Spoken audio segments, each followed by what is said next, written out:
اعوذ باللہ من الشیطان الرجیم، بسم اللہ الرحمن الرحیم۔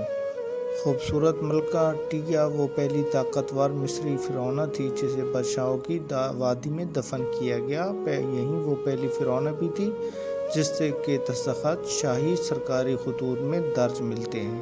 ملکہ ٹیا اخیناتن بادشاہ کی والدہ اور مشہور بادشاہ توتن خامن کی دادی تھی۔ اس نے سب سے زیادہ پیچیدہ سرنگوں والا اہرام بھی بنوایا۔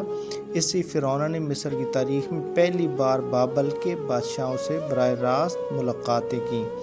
اس نے خود کے لیے محل میں مخصوص ٹائلز اختیار کر رکھے تھے، مثلاً مصر کی دیوی ملکہ ٹیا آمون کی ساتھی، شاہی خواتین میں سب سے عظیم، دیوتا را کی طاقت ہمیشہ خوبصورت رہنے والی، ہورس کی مقدس دیوی، را کے مندر کی عظیم بچارن۔ پھر اس دیوی کے ساتھ کیا ہوا، ذرا اس کی دوسری تصویر دیکھیے۔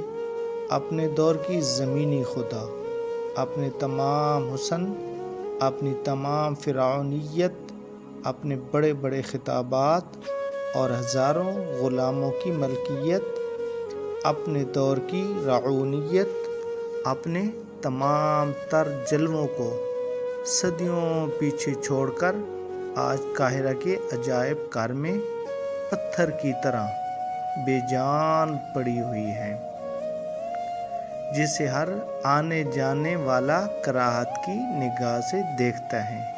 جن چند سالوں کی لذت کے لیے ہم دنیا کے ہر جرم، ہر گناہ کا ارتکاب کر لیتے ہیں، دل سے خدا کا خوف نکال دیتے ہیں، حق اور سچ کو حقیر اور اپنی انا کو خدا مان لیتے ہیں، وہ سب کچھ ایک دن ملکہ ٹیا کی طرح کہیں بے جان پتھر بنا پڑا ہوتا ہے۔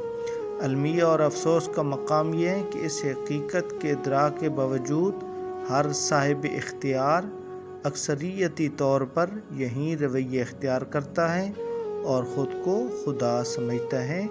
بے شک دنیا فانی ہے۔